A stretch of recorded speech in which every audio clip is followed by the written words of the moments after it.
All right, I'm live. I'm not sure that people can hear me because I am using different software than I typically use. I'm going to ask my daughter if she can hear me. I don't have any viewers right now, so let me pop out. No, I want to go back.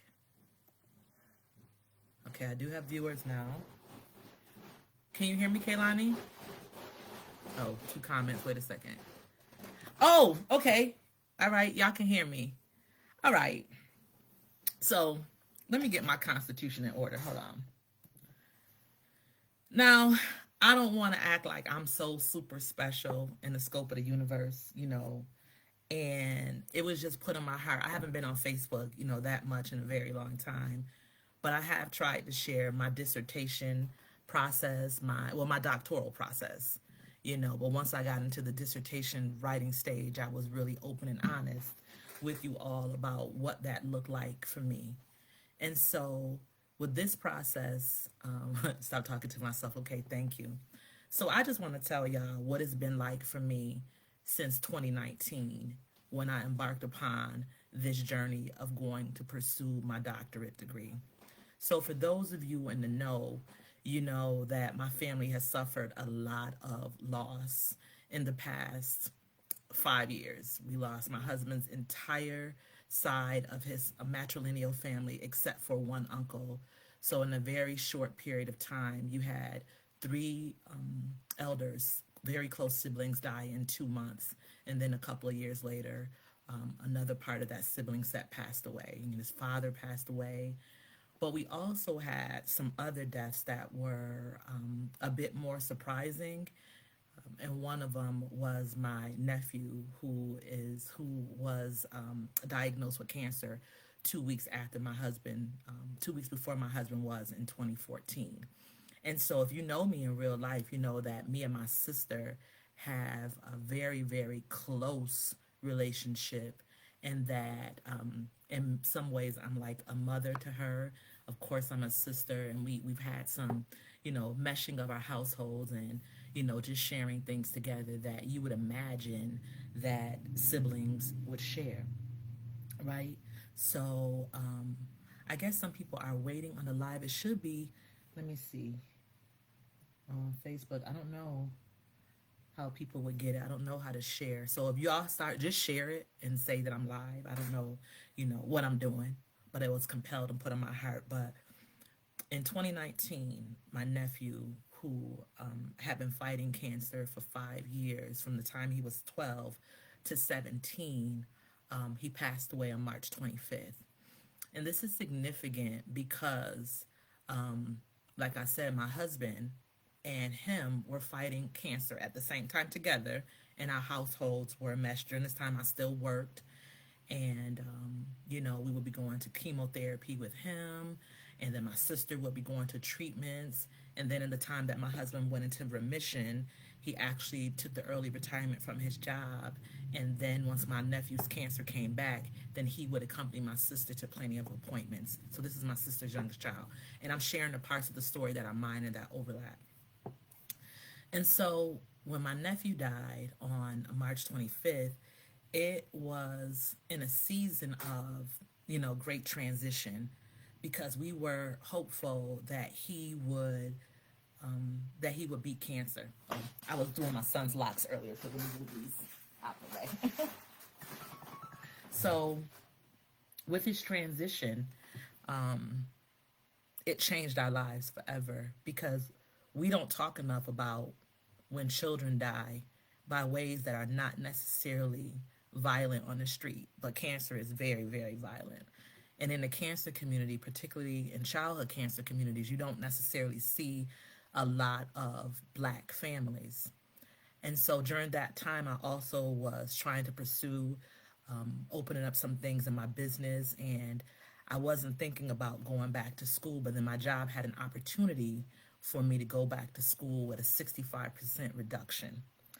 So imagine me being the elder sister of a sibling set that was already fractured. You know, if you do know me, I've talked about this before. My mother wasn't able to raise all of us, and so I grew up with my grandmother and my siblings. The bottom three were adopted out and raised together, and then the one behind me was raised by another family in the South. But me and my sibling, my brother of that younger sibling, said because he would always run away, we stayed connected.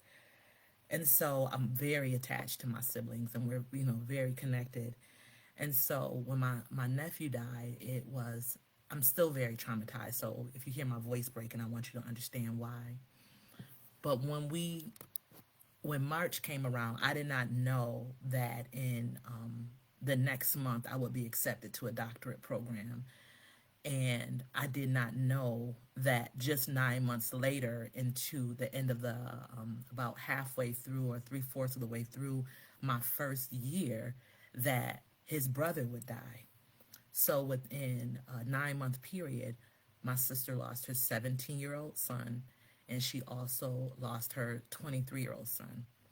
And the 23-year-old son was the first one, he's her second son, but he was the first child of hers that I had seen at the hospital. He also was born on my husband, who was my boyfriend at the time that my sister gave birth to him. He was born on Kevin's birthday. And not just that, I named him. So my sister's two children, who all of her children are special to me, but we have one child who's the baby of the bunch, who would call me and demand that I make some food for him, who had a very close relationship with my husband. He passed away, and then 9 months later, a child that I had named. So my sister is in, you know, and I'm not making this about me. I'm just telling you as, you know, as the auntie, as a surrogate mother to my sister, that this is where we've been in grief. So I embarked upon this journey. I still have my full-time job. I still have my community connections. I'm still volunteering. I tried to be very transparent because I wanted y'all to know, like, we out here and we're grieving and things are hard, and, you know, it's difficult, right? It's very, very difficult. So when I started school, if you know me, you know I talk a lot about race, and I've been, you know, I'm also a professor. So to be a tenured professor and to be in an academic environment, again, pursuing a doctorate degree in an environment that's overwhelmingly white, presented some challenges, you know. And so I was often in fight mode at my job, but I also was in fight mode in school. And then I'm trying to survive in my everyday life. I couldn't breathe many days because to look at my sister and to look at her still, you know, what seems like a minute later, but we know that it's been, you know, so many years, but to be frozen in time and to be heartbroken and to embark upon this journey has been difficult. But I remember one day a woman was praying for me, Sherry Barnes, and my other colleague, Ann Bauer, would pray for me in the office. And Sherry said something to me because I started having difficulty walking, and that's something that maybe you don't know. I have like severe back pain, and she said when she was praying for me that God take these things off for her that are not hers to carry. And I've carried a lot, and I won't get into all of that tonight because it's not the place, and I'm only moving. I don't have a script. I don't have anything that's prepared. It just was put in my heart to come tell you about what it's been like for me over these past 3 years. And I hope that somebody hears this story and you see what's possible for you, and you also recognize that no matter where you are in the world, that this stuff matters, right? That you matter. So in the midst of this, my body started breaking down. So I have a rare eye condition that presents itself like a brain tumor. And many years ago, when another young nephew slash cousin, he's my cousin's son, died, I put it on Facebook, and folks prayed for me so much that I think they prayed my eye condition into remission. But the level of stress that I've been under as a Black woman in this world, as one who, in this community, who is invested in fighting for us, is that it has done damage below the skin. So I look good, and I say that without any vanity, but my body is telling a different story, right? So I started having visual difficulties, and I was on a bunch of different medications for some other medical concerns. So while I'm in this program, was having difficulty walking. My back is hurting. I'm still excellent, getting A's and everything. I'm still excellent at my job. I'm still excellent in the community. And I'm resting. I'm hydrating, but my body is keeping score. So I would be at school and I would have all of these terrible side effects from the medication that I need to sustain my life, right? So I would be, drinking kombucha, trying to regulate my gastrointestinal system to get that good gut bacteria. I was surviving on, pomegranate seeds because they would, help my stomach as well. And, my children are grieving, my husband is grieving, my sister is grieving, and there's so much grief around me, and I'm still excellent. But there's a cost to that. And I'm in a hostile system, and there's a cost to that. And I'm in a hostile system not just at work, but at school, and there is a cost for that. And the thing that has sustained me has been people praying for me that I don't even know. There have been so many people who have prayed for me and I receive their prayers. So that's why when I write something on Facebook and you all comment, I try to go back in there and thank you personally because I am sure that there are people who are praying for me who never will say anything. But I know the fact that I'm able to get up every day, that I'm able to, to still see. I was going blind for a while prior to all of this, and some of that residual difficulty with my vision started presenting itself again. And so I always try to be obedient, which is why I took a bit of a break from Facebook. We're doing Anybody Got a Dollar, and I'm ready to get back to that. But what I had to know and what I had to learn is that I mattered in the midst of this. So I'm in this 3-year program and I'm surrounded by love. Like my husband loves me, my children love me. Then I had some personal crises that brought me to my knees. I still had to go to school. I still had to write a paper. I still had to show up for other people. And then the pandemic hit. And so now, the life that we had, which already was impacted by my husband's cancer. So we stopped socializing as much. And then my nephew. So we had all of these different things that got in, I don't want to say in a way, but changed the way that we socialize. And now we have the pandemic. And here we are stuck together, safe at home. But our lives have changed again. But what the pandemic did for me, because I have so many things that make me vulnerable to COVID, is that it created another way of me being isolated. So people don't always understand why I won't show up for something. And it's not because I'm even so worried about getting COVID. I'm worried about getting COVID. I'm vaxxed, I'm boosted, but I know that people die. I've witnessed it. I have a 2-year-old nephew that died the same year from the same sibling set. My brother's son died in 2014.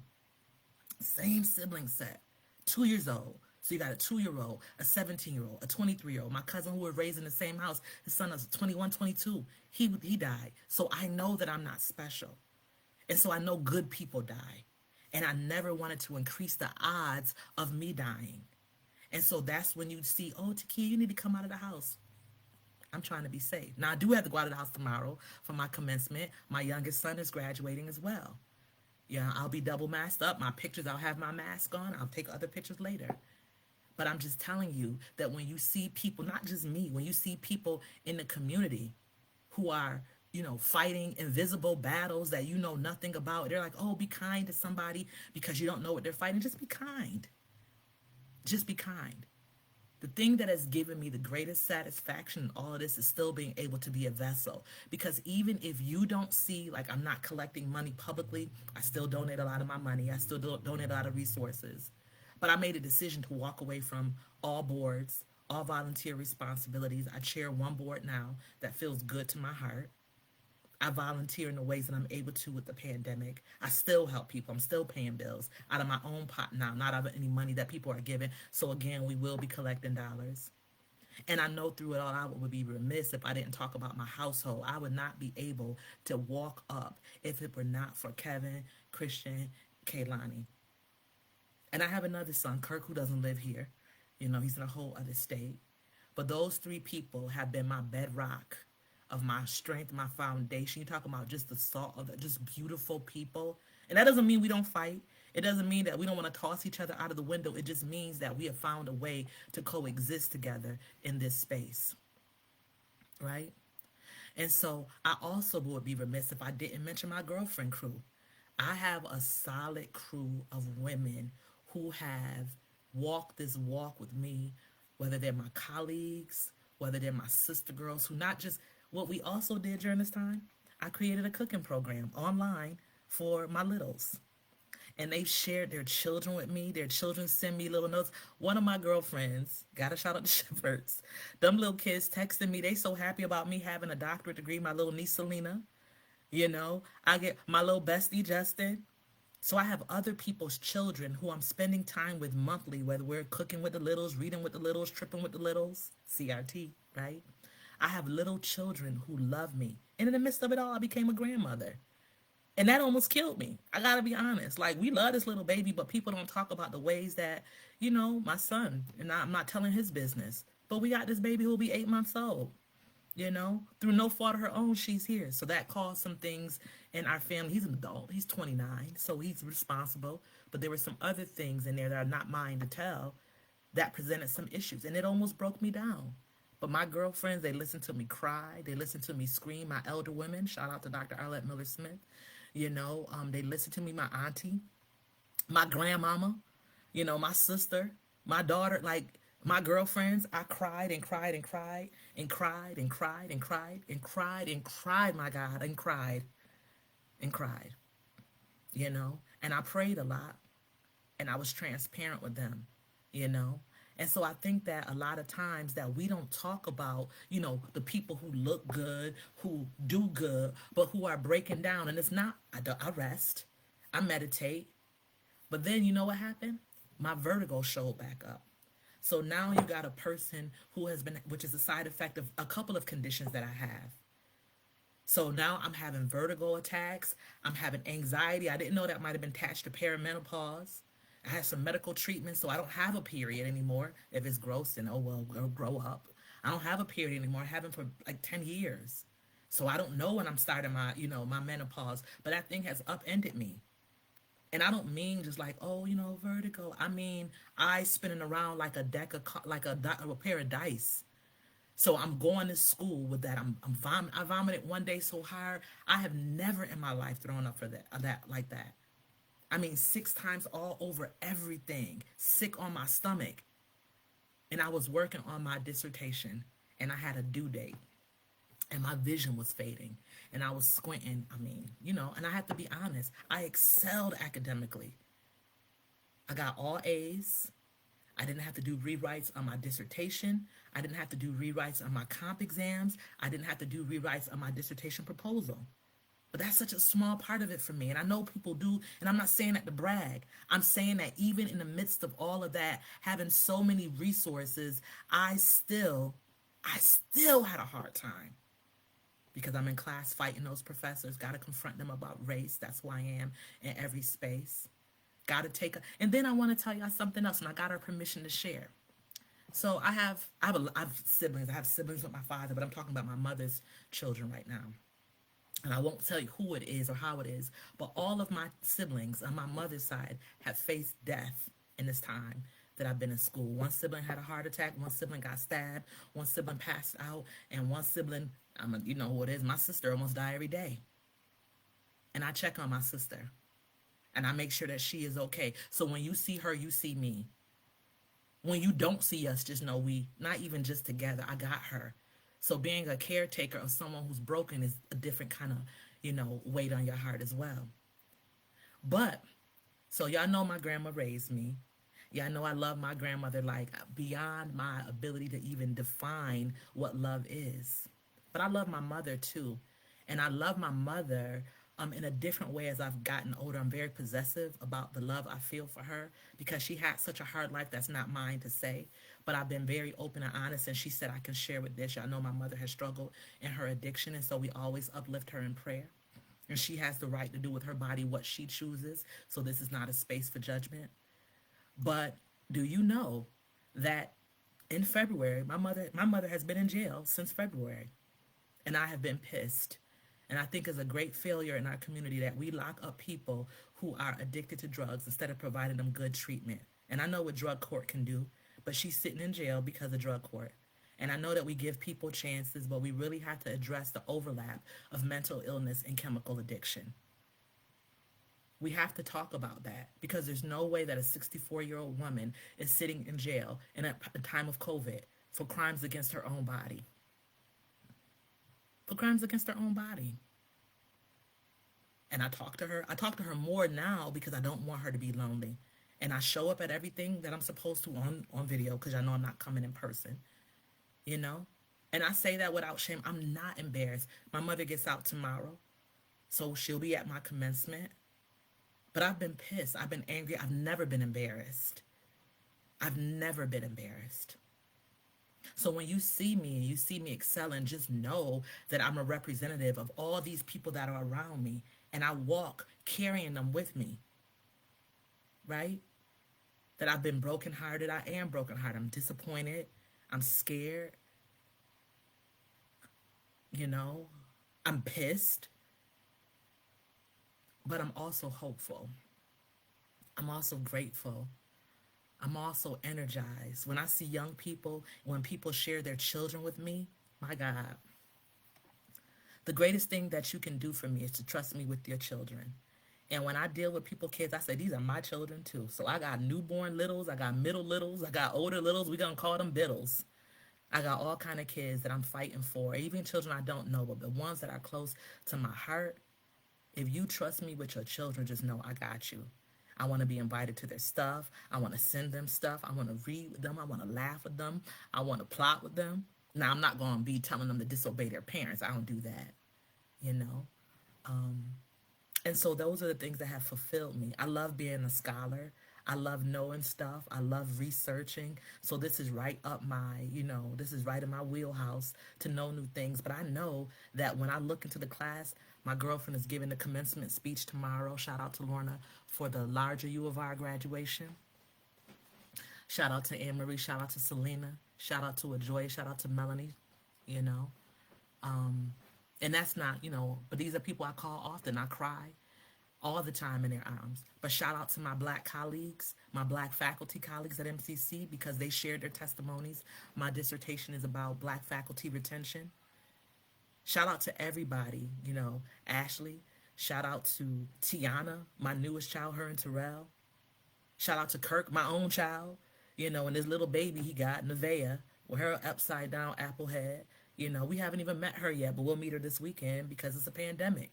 And people say, oh, how can you not have gone to Atlanta to meet her? I'm like, it's a pandemic. That baby ain't going to remember none of this. I mean, you can fool yourself if you want to. It's no bearing on me being the parent. I am not jumping on anybody's plane. And if you do that, that's fine. There's no judgment. But it works the other way, too. So we'll be hugging this baby from a distance, maybe, or ripping off my graduation cap in the middle of Main Street. So if you see me wrestling with a baby on Main Street tomorrow or Saturday, really, when they get in, mind your business. Mind your business, But really, I've been truly, truly blessed. My little cousin China, she texts me, we laugh. Oh, she's so proud of me. All my aunties, my cousins, my siblings on both sides of the family. My heart is full. I'm very grateful. I always know Ramonda. I'm just thinking of my friends. And like I said, don't worry about your name being called, because wherever I am, you are. My earliest friends, I could be in Nisi. There's a lot of people that root for me. And someone said to me recently, wow, you really are as nice as everyone says you are. I'm like, I'm probably even nicer. But I won't tell the stories that make me nicer. But I just want y'all to know I've been afraid a lot lately. I've been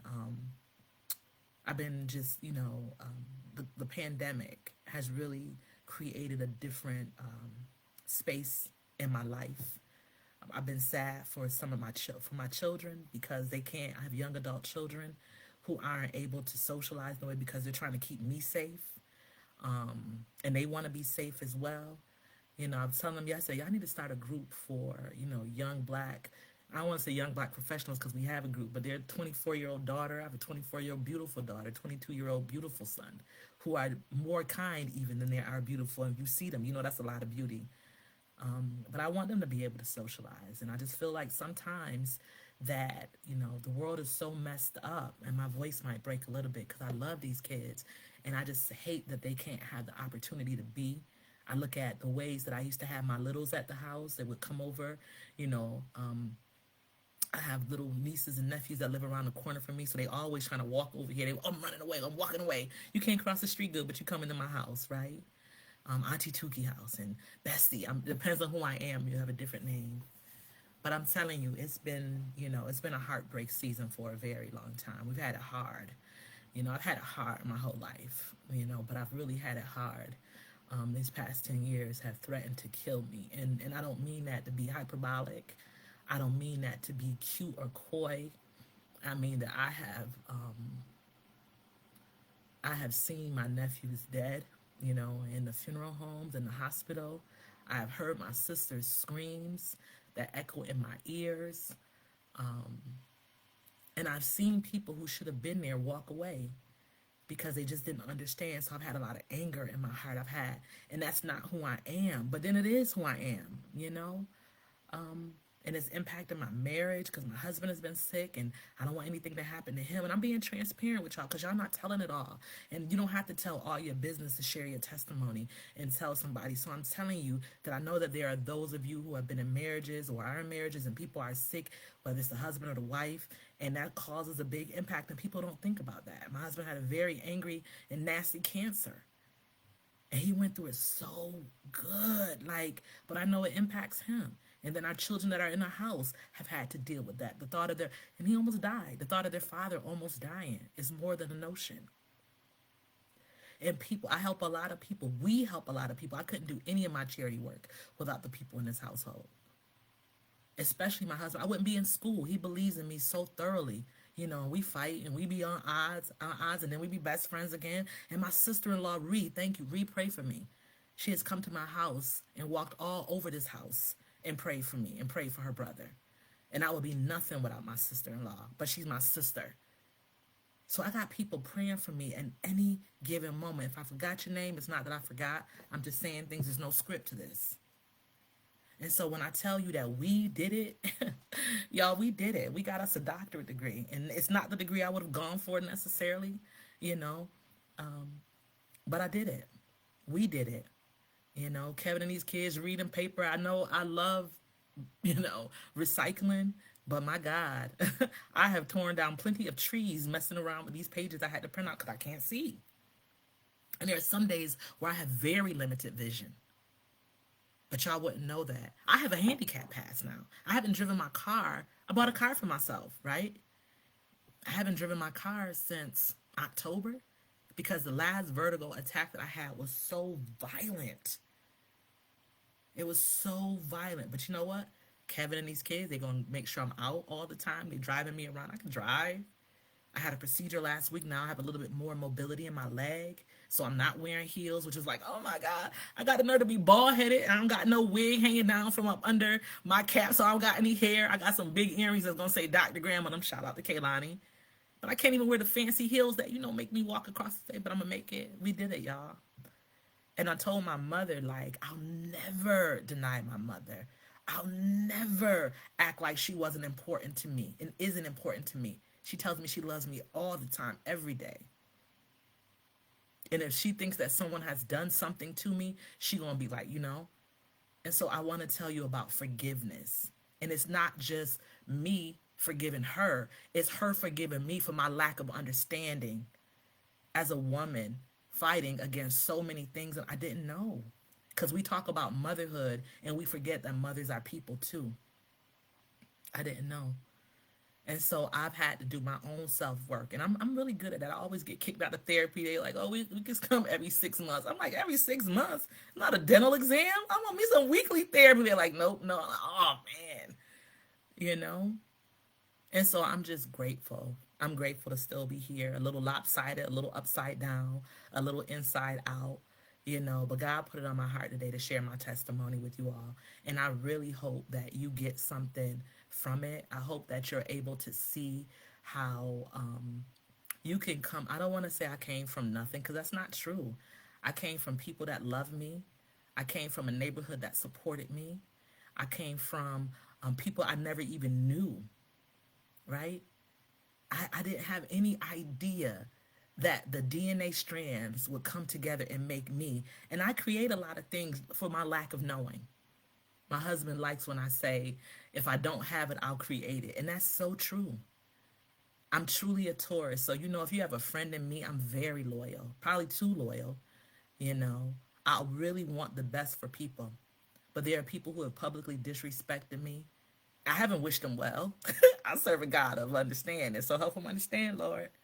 You know, there are people who have privately disrespected me, you know, and I've had to learn to walk away sometimes, you know, and just, move on. But more often than not, like 99% of the time, I must say that I get and receive such good love. And I don't take anything for granted. I don't take anything for granted because I know that y'all don't have to spend one moment of time with me. You don't have to give one moment to any charitable endeavor. We raised over $12,000. We did that. We helped a father get his license. We helped another man get his medical supplies. We helped plenty of people go back to school. We did that, y'all. We provided books for children, their own brand new books. And so those are the things that I'm going to keep doing. I want to bring back the book giving. So I'm going to be working on that. I'm hiring for my consultancy. I'll be doing that. I have a 6-figure consultancy. What? And I say that because we should talk about money more. So I'll be talking about those things this summer. I have a book coming out. We wrote a book for my nephew, Ronald, A Yellow Ribbon in the Sky for Ronald. His name is at the International Plaza along with my other 2 nephews. Him and his brother's name are on a buddy bench. And so God always has these reminders for me about grace, about mercy, about joy. And I talk about black joy. So, my family, we all think we funny. So we laugh together, we cook together, we cry together too. And many of those tears are good tears. You know, I was laughing with my mother last night about some things. I had my sister laughing so hard. I cannot share those jokes. They were kind of raunchy. I'm sorry. I'm funny, but it can get, kind of X-rated. So I don't want, to tell you those jokes. But, my siblings tell me they love me. My kids tell me they love me. I hear I love you every day from somebody, whether it's my husband, my children, my biological family, my family of friends and sisters. I like, how dynamic is it that I hear I love you every day? And after some good personal work, me and my eldest son are back where we were, People don't want to talk about that. Oh, your kids love you, they're polite. Yeah, we ain't talking about love, and we're not talking about politeness. Of course they are. But sometimes we get in struggles, and they eat inside of us as parents, and they eat inside of us as people, and they eat inside of us as citizens, and they just eat inside of us, and we still show up. We still show up. And so I just want to remind you that whatever you think is possible, it's probably possible. There's some things that's not going to happen. Like, I'm not going to sprout wings and fly, right? But can I fly? Absolutely, I can. Whether it's in my mind's eye or whether I can soar above people by trying to help other people, whether my spirit is uplifted, through my interactions with other people. I know about grace. I know about mercy. I know about love. And for me, love is often the antidote. But sometimes anger is too. Sometimes you got to get mad. Maya Angelou says you can't go through life with catcher's mitts on both hands. You got to be able to throw some things back. And so in that throwing back, I just offer, don't become bitter. Don't become hardened. If you can just look at me, I was born to a 15-year-old mother in a working class inner city neighborhood. Me and my siblings were parceled out and we weren't raised together. So when I was growing up, it was just me. And I grew up sometimes feeling lost and lonely and sad. I was always bright and funny and, all of those things. But I had something I thought was missing. And I had one child, and me and that relationship didn't work out. And I was embarrassed, but I loved this little person. I had this 2-pound, 8.5-ounce baby, and I wanted to be the best mother to him that I could be. And my grandmother never made me feel embarrassed. And so we just had this little baby, and we gave him everything that we could. And then I met this man when my son was 3 years old, and this child became our child, and he started telling people how he cut his umbilical cord. And I'm like, now, a 3-year-old didn't have an umbilical cord, but okay, sir, go off. And there's no line of demarcation in between the children who came, erupted from his loins and the ones that just solely erupted from mine, And so we've been able to build a good life. We've taken care of children in this space. We had custody of a family member and his sibling. We did that for 3 years. But most people didn't know it because we didn't talk about it. We were about it. So you don't see me sharing pictures of my children often. You don't see me sharing pictures of my husband. You don't see me sharing pictures of myself often. Very rarely will you hear me talk about the good deeds that we do, but you'll look at somebody like, man, they really love her. And you can best believe that it's probably something that I did for them that they also, or they poured into me as well. And so I just offer this to you on the eve of my commencement that I just want, oh, and my youngest son is graduating too. So when he graduated from MCC in 2019, I was a commencement speaker and gave him his diploma. I was right on stage. And so we're doing this again tomorrow.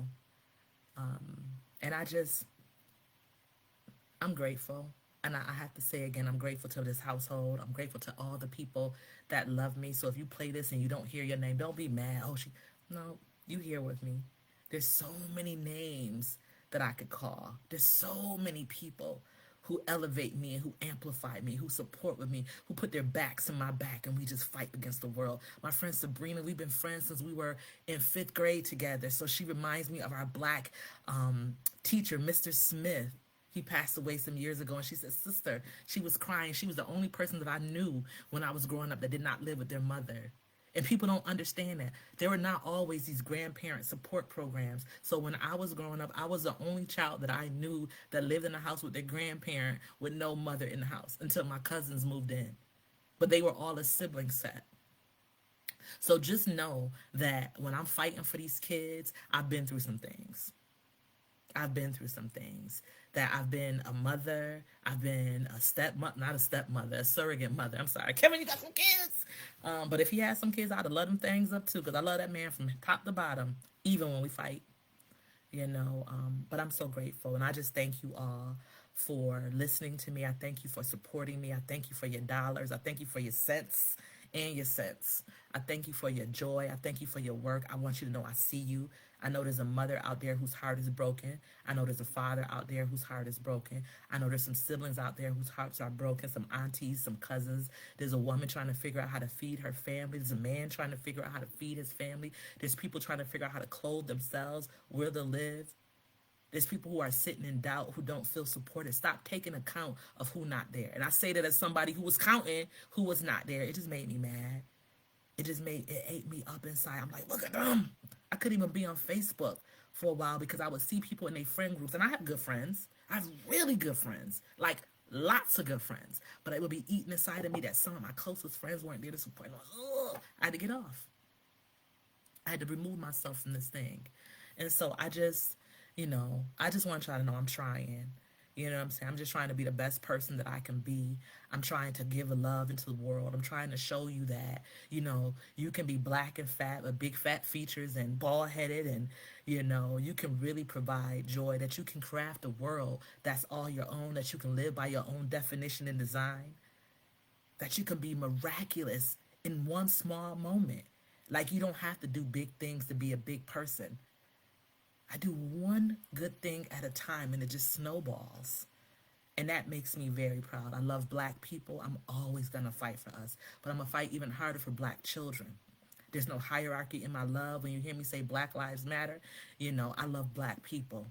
So whether you're incarcerated, whether you are on a street corner, whether you got keloid scars, you're on social services, LGBTQ+, two-parent family, one-parent household, college educated, GED or no degree, I think that we all have a place. And so what I want you to see is someone who fights fiercely, who got a wicked pen, and I do fight. I'll fight. Like, I'm like, look, I don't drink beer, so like, hold my water, I'm here for it. And when I love you, you can bet on me.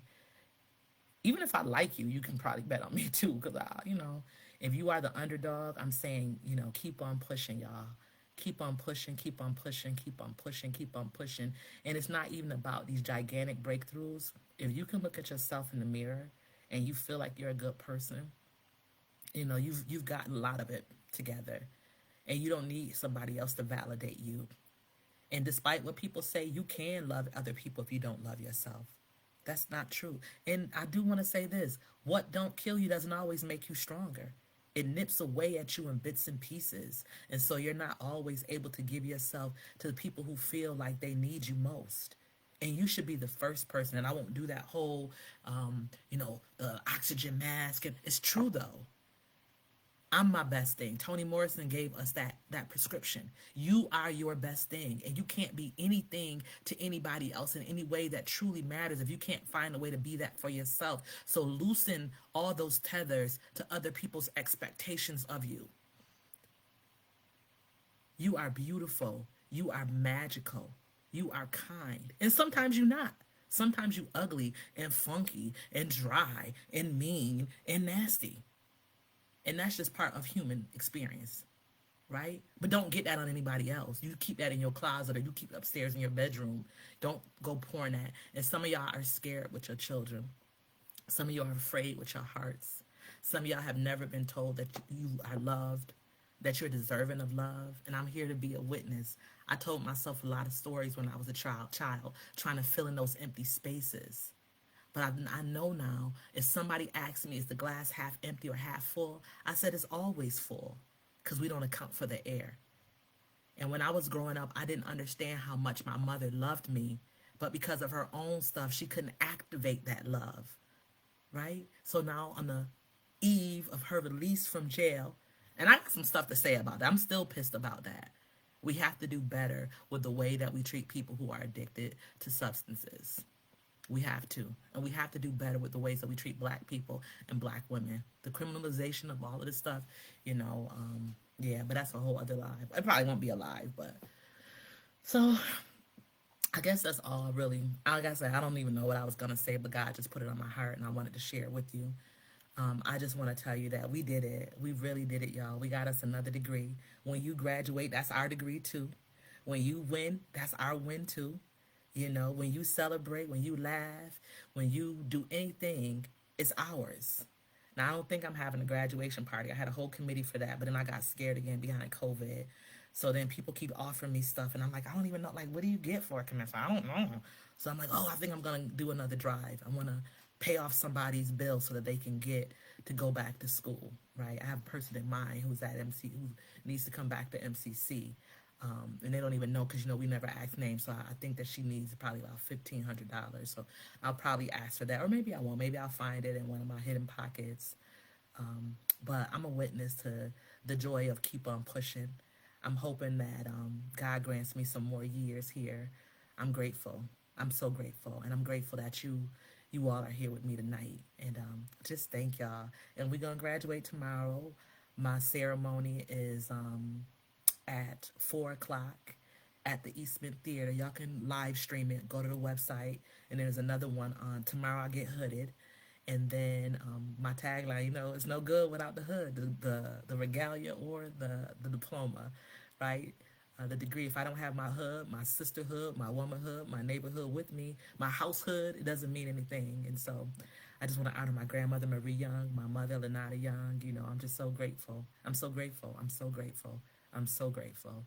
And so I want to honor you. I want to honor you for just being in this space. I want to honor you for supporting me and continuing to, indulge me in my shenanigans. Please help. And y'all help every time, So there'll be some more good things. I probably won't be that present on Facebook again. I'm still working on some things on my own emotional capacity. I want to rest. I'm tired. So I try to get a lot of sleep. That doesn't always happen.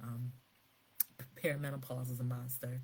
So I've been, experiencing some sleeplessness, but I've been reading a lot, so I'm just still trying to get my health together. I want to lose more of the weight that I gained over the pandemic, but it's not to be skinny. It's to be, I want to get off of these medications in a good way because they are doing a number on my body, and I do a lot of holistic therapy. So keep me in your prayers. Pray for me and I'll pray for you. It's all reciprocal. And I love y'all. I really, really love y'all. And I appreciate y'all. And I'm just so grateful to know you. So if you have my number in real life and I'm not here, send me a text message. And I'll text you back. If you have my email, send me an email. I don't have Facebook Messenger on my phone, so I have to get on my computer, and that was intentional. But come see about me. Not come to my house though. It's a pandemic. You can double mask up and talk across the street. But check in. I'll check in with y'all too. But thank you so very much. And again, we did it, y'all. We got us a doctorate. And God is so good. Take good care.